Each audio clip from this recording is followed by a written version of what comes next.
मेरे प्यारे मित्रों, आज मैं बाबा साहब भीमराव अम्बेडकर के भाषण के बारे में बताने जा रहा हूँ। मित्रों, इसके पहले का भाग यानी भाग 1 मैंने बाबा साहब भीमराव अम्बेडकर के जीवन के संक्षिप्त परिचय के रूप में दिया था। यह उसी का अगला भाग यानी दूसरा भाग है। मित्रों, यह प्रस्तुत पाठ बाबा साहब के विख्यात भाषण एनिहिलेशन ऑफ द कास्ट से लिया गया है। मित्रों, यह ललई सिंह यादव द्वारा किए गए हिंदी रूपांतरण जाति भेद का उच्छेद से किंचित संपादन के साथ लिया गया है। यह भाषण जाति पाति तोरक मंडल लाहौर के वार्षिक सम्मेलन सन 1936 के अध्यक्षीय भाषण के रूप में तैयार किया गया था, परंतु इसकी क्रांतिकारी दृष्टि से आयोजकों की पूर्णतः सहमति न बन सकने के कारण सम्मेलन स्थगित हो गया और यह पढ़ा न जा सका।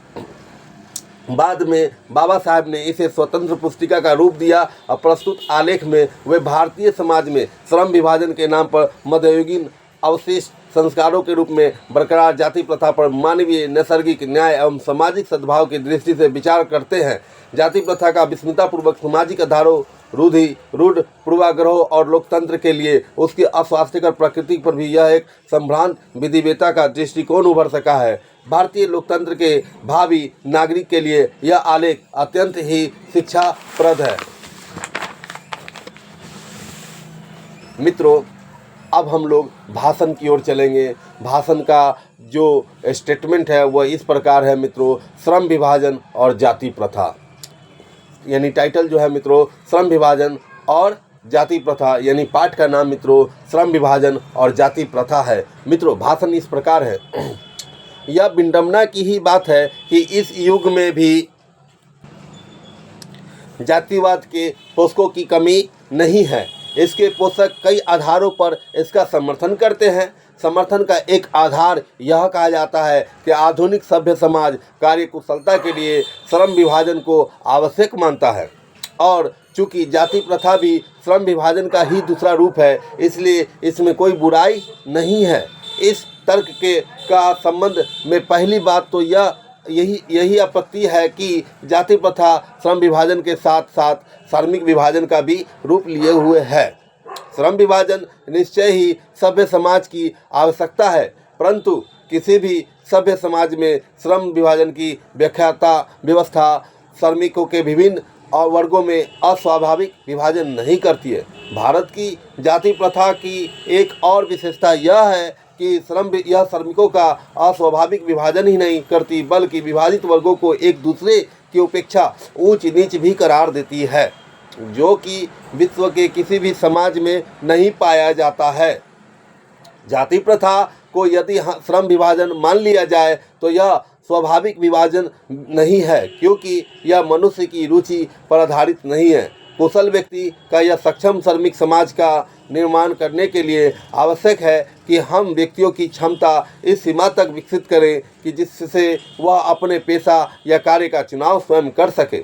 इस सिद्धांत के विपरीत जाति प्रथा का दूसरा सिद्धांत यह है कि इसमें मनुष्य को प्रशिक्षण अथवा उसकी निजी क्षमता का विचार किए बिना दूसरे ही दृष्टिकोण जैसे माता पिता के सामाजिक स्तर के अनुसार पहले से ही अर्थात गर्भधारण के समय से ही मनुष्य का पेशा निर्धारित कर दिया जाता है।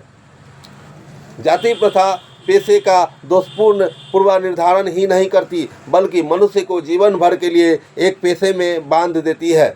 भले ही पेशा अनुपयुक्त या अपर्याप्त होने के कारण वह भूखे मर जाए। आधुनिक युग में यह स्थिति प्राय आती है, क्योंकि उद्योग धंधों की प्रक्रिया व तकनीकी में निरंतर विकास और कभी कभी अकस्मात परिवर्तन हो जाता है, जिसके कारण मनुष्य को अपना पेशा बदलने की आवश्यकता पड़ सकती है। और यदि प्रतिकूल परिस्थितियों में भी मनुष्य को अपना पेशा बदलने की स्वतंत्रता न हो तो इसके लिए भूखे मरने के अलावा क्या चारा रह जाता है। हिंदू धर्म की जाति प्रथा किसी भी व्यक्ति को ऐसा पेशा चुनने की अनुमति नहीं देती है जो उसका पैतृक पेशा न हो, भले ही वह उसमें पारंगत हो।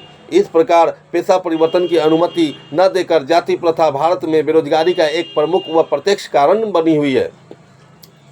इस प्रकार हम देखते हैं कि श्रम विभाजन की दृष्टि से भी जाति प्रथा गंभीर दोषों से युक्त है। जाति प्रथा का श्रम विभाजन मनुष्य की स्वेच्छा पर निर्भर नहीं रहता है। मनुष्य की व्यक्तिगत भावना तथा व्यक्तिगत रुचि का इसमें कोई स्थान अथवा महत्व नहीं रहता है। इस आधार पर हमें यह स्वीकार करना पड़ेगा कि आज के उद्योगों में गरीबी और उत्पीड़न इतनी बड़ी समस्या नहीं है जितनी कि यह बहुत से लोग निर्धारित कार्य को अरुचि के साथ कुचल केवल व्यवस्थापूर्वक करते हैं। ऐसी स्थिति स्वभावतः मनुष्य को दुर्भावना से ग्रस्त रहकर तालु काम करने के और कम काम करने के लिए प्रेरित करती है। ऐसी स्थिति में यहाँ काम करने वालों का न दिल लगता है और न दिमाग। कोई कुशलता कैसे प्राप्त की जा सकती है? अतः यह निर्विवाद रूप से सिद्ध हो जाता है कि आर्थिक पहलू से भी जाति प्रथा हानिकारक प्रथा है, क्योंकि यह मनुष्य की स्वाभाविक प्रेरणा, रुचि व आत्मशक्ति को दबाकर उन्हें अस्वाभाविक नियमों में जकड़ कर निष्क्रिय बना देती है। अब मैं तब समस्या के रचनात्मक पहलू को लेता हूँ। मेरे द्वारा जाति प्रथा की आलोचना सुनकर आप लोग मुझसे यह प्रश्न पूछना चाहेंगे कि यदि मैं जातियों के विरुद्ध हूँ तो फिर मेरी दृष्टि में आदर्श समाज क्या है? मेरा उत्तर होगा, मेरा आदर्श समाज स्वतंत्रता, समता, भ्रातृत्व और आधारित होगा। यह ठीक नहीं है? भ्रातृत्व अर्थात भाईचारे में किसी को क्या आपत्ति हो सकती है? किसी भी आदर्श समाज में इतनी गतिशीलता होनी चाहिए कि जिसमें कोई भी वांछित परिवर्तन समाज के एक छोर से दूसरे छोर तक संचारित हो सके। ऐसे समाज के बहुविध हितों में सबका भाग होना चाहिए तथा सबको उनकी रक्षा के प्रति सजग रहना चाहिए। सामाजिक जीवन में अबाध संपर्क के अपने साधन व अवसर उपलब्ध रहने चाहिए। तात्पर्य यह है कि दूध पानी के मिश्रण की तरह भाईचारे का यही वास्तविक रूप है और इसी का दूसरा नाम लोकतंत्र है, क्योंकि लोकतंत्र केवल शासन की एक पद्धति ही नहीं, लोकतंत्र मूलतः सामूहिक जीवन चर्या की एक रीति तथा समाज के सम्मिलित अनुभवों के आदान प्रदान का नाम है। इसमें यह आवश्यक है कि अपने साथियों के प्रति श्रद्धा व सम्मान का भाव हो। जय हिंद।